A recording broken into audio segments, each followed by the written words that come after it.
Hi everybody, this is Dino Chris from Prehistoric Facts, and this is a Q&A episode, so let's get started, shall we? So, Luke Zelli got a couple questions for me. What is your opinion on Vaxosaurians? If you don't know, they are from a show called Big Ten, or Ben 10, excuse me, Ben 10, and they are humanoid dinosaurs that live on the planet Terra Dino. I mean, I've heard of the show, but I have not seen it, so I've looked at images. It looked really cool, but the show's not really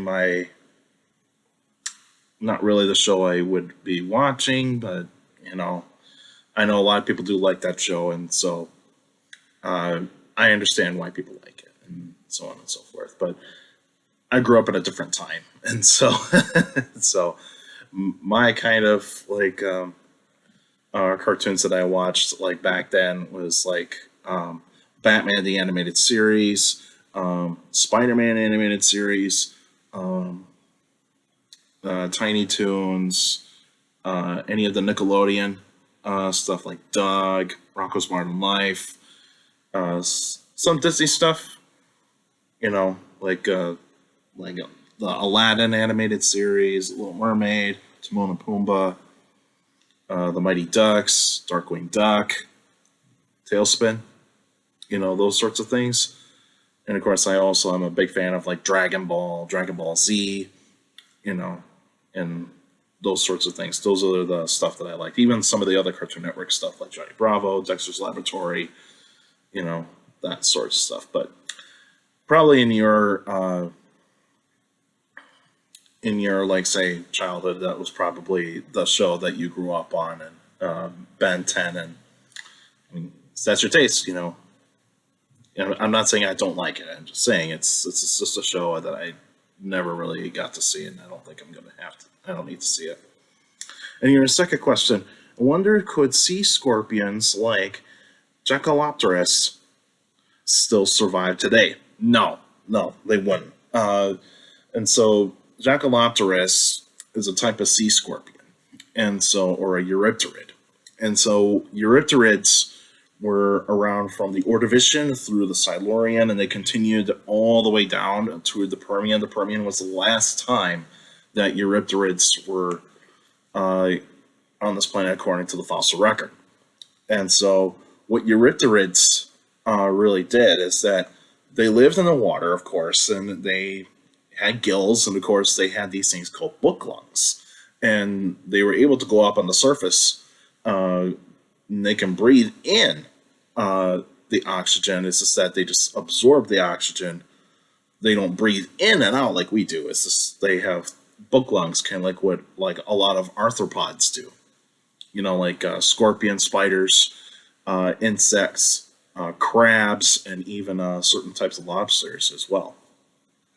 Any type of crustacean has book lungs. But as for what could they? I mean, could they actually survive today? They might survive just a small tad, but not too much, because of all the different types of predators that are around today. Like your sharks, you got your giant squid, octopus, and you also have whales that would actually eat them as well. So I mean, they would not survive for very long in today. And so, yeah, Jackalopterus and other Eurypterids / sea scorpions would not survive in today's landscape. All right, Alex, what non-avian theropod dinosaurs do you think need to have and deserve to have more attention from the general public? This is a good question. I'd probably say, even though the oviraptors do have a little bit of some exposure to the public, but it's only like a very few number of oviraptorids that people know. Therizinosaurs deserve a little bit more. The Dinochirids, Dinochirus is the most famous of them all right now, and that's getting a lot of attention. But I would say the Metriacanthosaurs, I think they need to have a little bit more time in the sun. The Metriacanthosaurs, the Neovenatorids, those types of theropod dinosaurs, those deserve a little bit more love. The ornithomimids, like they do have a little bit of attention. It's just that they've kind of faded away. After Jurassic Park, they just kind of faded away into the public eye a little bit. But I think if you do actually have a little bit more attention on them, could have maybe people might get interested in them. So, like I would say, a little bit more of the ornithomimids. Therizinosaurs do need a little bit more love. Some of the oviraptorids, the neovenatorids, and the Mitracanthosaurids. Those are what I would actually choose to say that those are the theropods that deserve a little bit more attention, in my opinion. All right, Brendan, do you think there are any big theropods or Carcharodontosaurids live along with Utahraptor? Well, I looked this up not too long ago, and so what you're looking at is the Cedar Mountain Formation, and so that rock formation houses a lot of fossils that are from the time that Utahraptor was around. And I looked up what was actually in the fossil record for the theropods of that rock formation. And it turns out there is like a neovenatorid allosaurid called Siach. You probably have heard of that one. That is in the rock formation where Utahraptor is in. And there's a possibility that it could be an Acrocanthosaur in there. There's only a couple of teeth that have been found, but nothing confirmed about that. But it's a possibility that there could have been Acrocanthosaurus there, but we don't know yet. We do not know yet. It's undetermined if the Acrocanthosaurid was there in terms of a Carcharodontosaurid or a proto-Carcharodontosaurid. But you have a neovenatorid, which is Siach. Siach is in there. So there you go. There's your answer there, Brendan. Benjamin, is Stethacanthus the most bizarre of prehistoric sharks? So Stethacanthus, for many of you that don't know, it's a prehistoric shark. It got its attention, so to speak, to the general public when you had that Nigel Marven thing. Chased by sea monsters, kind of like a branch off of like Chased by Dinosaurs, by Walking with Dinosaurs, and so it's that shark that you see when Nigel Marven is diving into the Devonian oceans to find Dunkleosteus.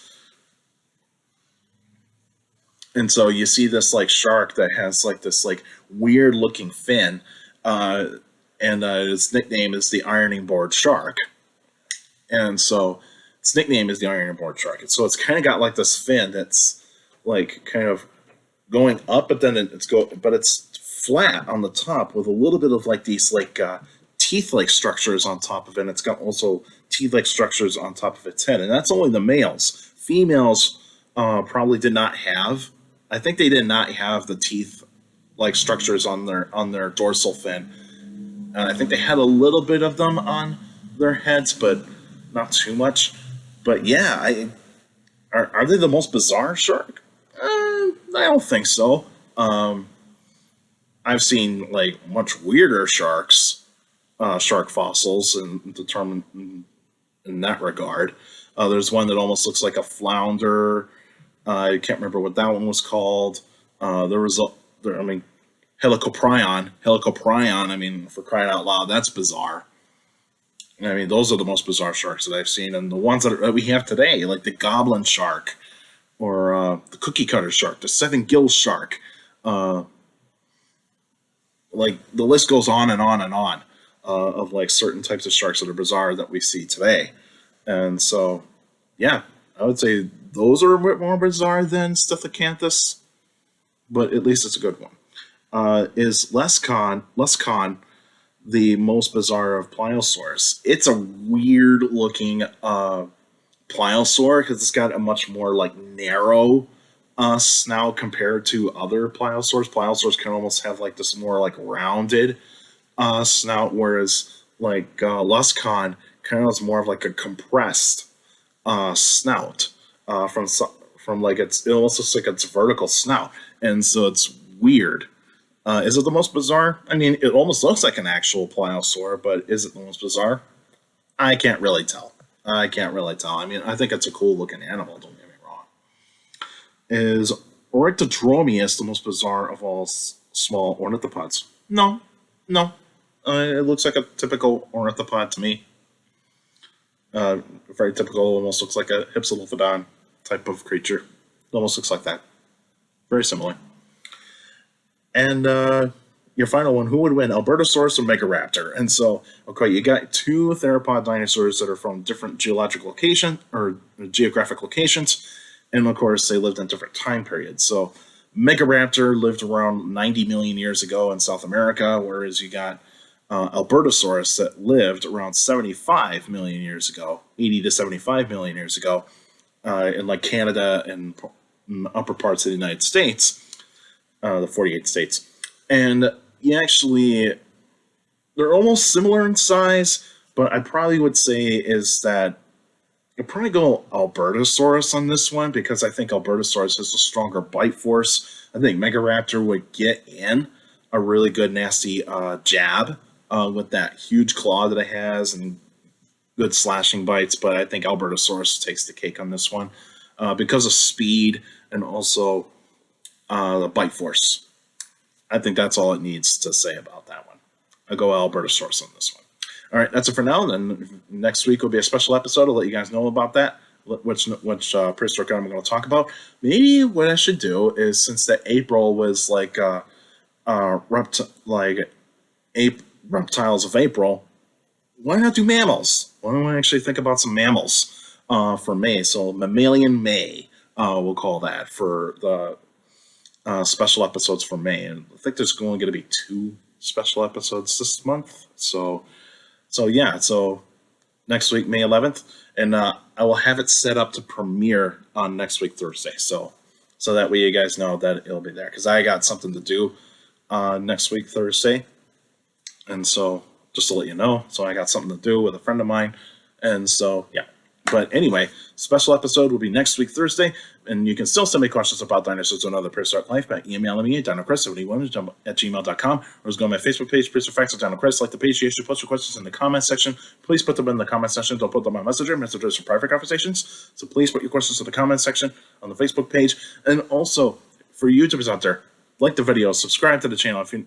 According to my analytics, I'll have you guys that are checking out my channel and not subscribed yet. So please feel free to hit that subscribe button, and also hit that like button, and hit that like button as much as you can, so that way it spread the videos out to anybody that is interested in dinosaurs and other prehistoric life, because that's how the YouTube algorithm works now. Is the more likes, the more likely it gets spread out. And also share the video too. Share the videos to anybody that's interested in the dinosaurs and other prehistoric life.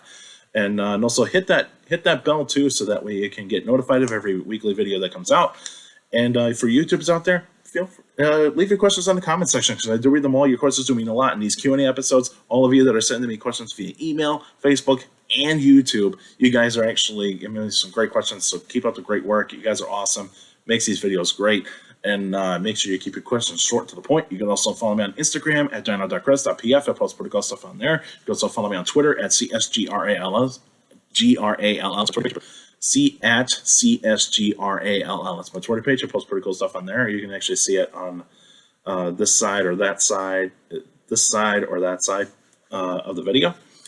And make sure you take care of the people around you. And also for you younger people out there, to make sure listening, your parents, your teachers, and your guardians. So the best motivation you could ever get for a good education. It's very important to have a good education. So with a good education, you get a good job in the future. That's it for now. Now, see you guys next week.